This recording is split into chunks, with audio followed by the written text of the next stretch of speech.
nagtugan ang atong unang pagbasa nga ang pagtuo ni Abraham mao'y hinungdan nga natuman ang saad sa Ginoo, niya nahimo sad siyang matarong atubangan sa Ginoo.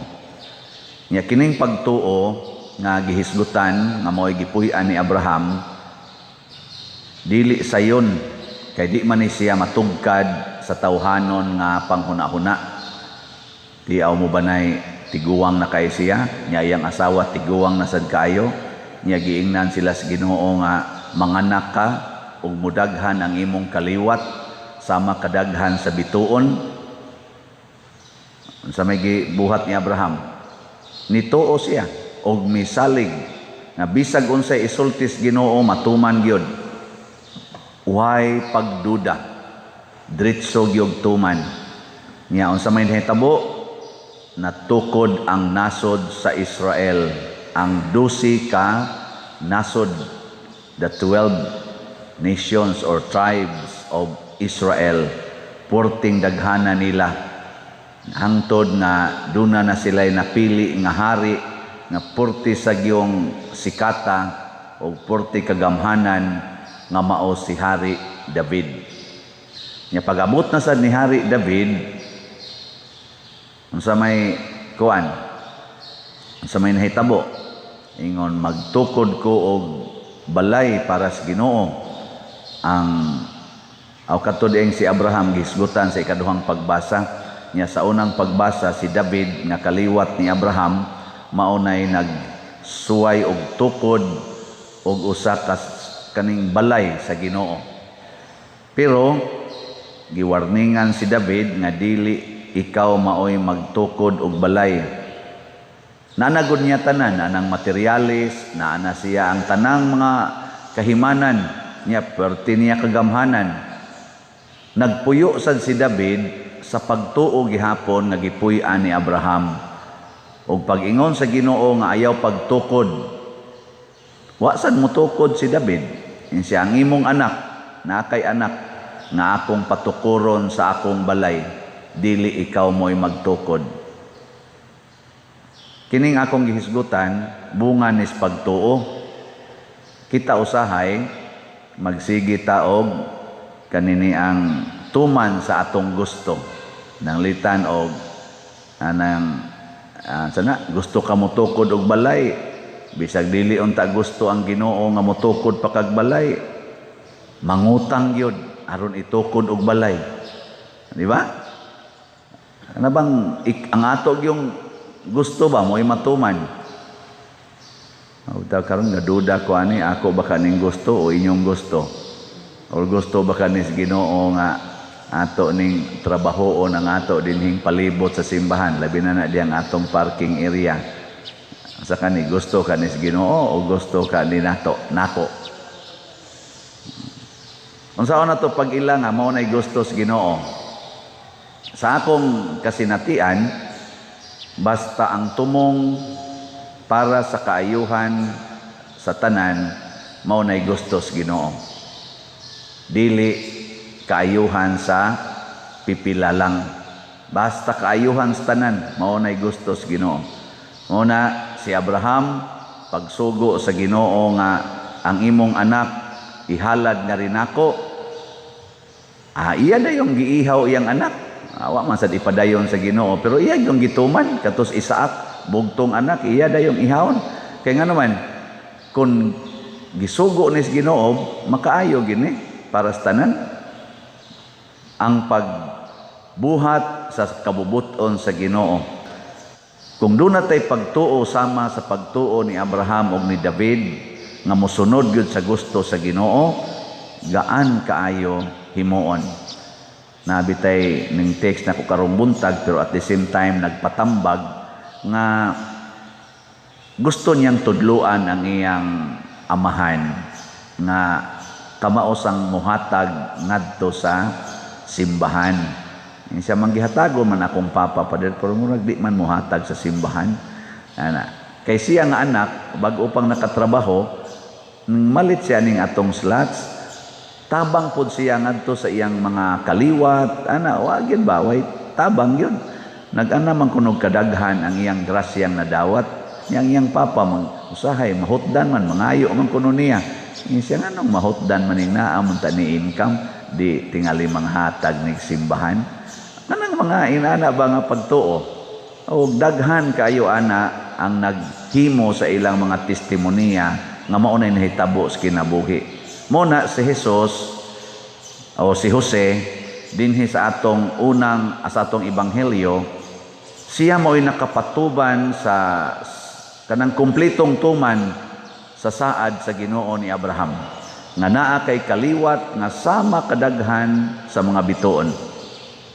Ngano man kay si Jose nangasawa ni Maria nga mabdos ng daan. Nangana mabdos ng daan iyang ipangasawa kinsa may di mudaghan ana. Awa mo kasabot. Si Jose ba, nangasawa ni Maria, mabdos ng daan. Niya, tungod ni anang maong pagtuo ni Jose nga wa gyud supak-supak, nataw ang Mesiyas, ang tinuod nga nagdala sa grasya sa pagkaanak sa Dios. Nga ang tanang mga tao nga mutuo niya, kaning iyang gidala nga grasya, nga gitawag natog salvation, or adoption nga mahimot ang mga anak sa Ginoo natuman. Si San Jose mo'y nakatuman ana. Mo nang nahimo na tarong anak sa Ginoo. Tanawa di ba mga anak sa Ginoo di gyud ganahan maminaw og wali, matuog lang. Ngano man kay gasalig mang anak. Tanawa na inyong mga anak og nas inyong balay, di ba? Matuog ra. Sa to pa tagaan tag ka-relax. Gipukawa na imong tupad be. Ing na unsa man ka anak kas Ginoo. Gina, pukawa ba? Uy, lingian na imong tupad oy. Agas na rabang laway ana anak kas Ginoo. Kaning mga anak basta naas balay magligid-ligid ra man na. Magligid-ligid ra ba? Kumpiyansa kaayo. Pero tanawa ng mga kuano kanang mga dili anak, kanang bisita lang ba? Pagkasayuha mo mata. Hapit ko di katong. Na siya. Pero gihimot ang adopted children of God. Ug mao na ni ang gitawag nato og katumanan. Di naman maihap. Gibana-bana naman lang ni nga ang mga Kristiyano kuno karon na gitawag og sumusunod ni Kristo nga gibunyagan diha sa ngalan ni Kristo, moabot na kunog mga 1.7 bilyon sa tibuok kalibutan. Niya ang mga Katoliko ani mga 90% aning maong number. Mao nay Katoliko parte na gyung daghana. Sunan ana daghan. Nya mo ni laom sa ko nga tungod sa kadaghan sa mga magtotoo ug doon na tay himuon sama kay si David wa man to patukura og balay sa Ginoo. Ang iya namang mga sumusunod nga anak usa tingali tas mga anak ni David, anak ni Abraham nga magtukod og balay para sa Ginoo. Tanawa di ba ninindot-nindot na atong balay dinhi. Kay ngano man tabangan tang San Jose nga makatukod og balay kay kita naman ang magtukod og balay para sa Ginoo. Basta atong ilhon nga si Maria o si San Jose mao'y hinungdan nga si Kristo nakatapos sa iyang misyon nga nalansang sa krus aron kitang tanan mahimong anak sa langit nung Amahan. Kita na ang bag-ong kaliwat ni Abraham. Kita na ang magtukod sa balay sa Ginoo dinhi sa kalibutan aron pagpakita nga ang Ginoo naghari na. Mao nay pinakanindot si San Jose nga maoy atong amahan nga nanalipod nato, tao nga way reklamo. Ang kanang tao nga way reklamo mao na siya ang tao nga makatukod og tinuod nga balay sa Ginoo. Ang ato rong mga political leaders apil na gani dinhi sa simbahan, daghan kaayo namo mga reklamador.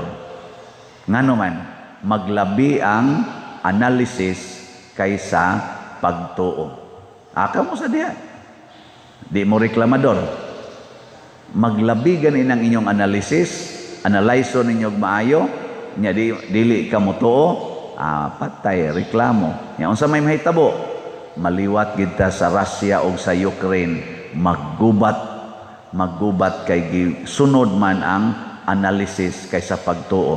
Nakaroon unsa may basic nga pagtuo nga kitang tanan gihigugma sa Dios o gusto sa Ginoo mag-igsuunay ta, managsuon tang tanan, di ta magpinatyanay, di ta magsinawayay.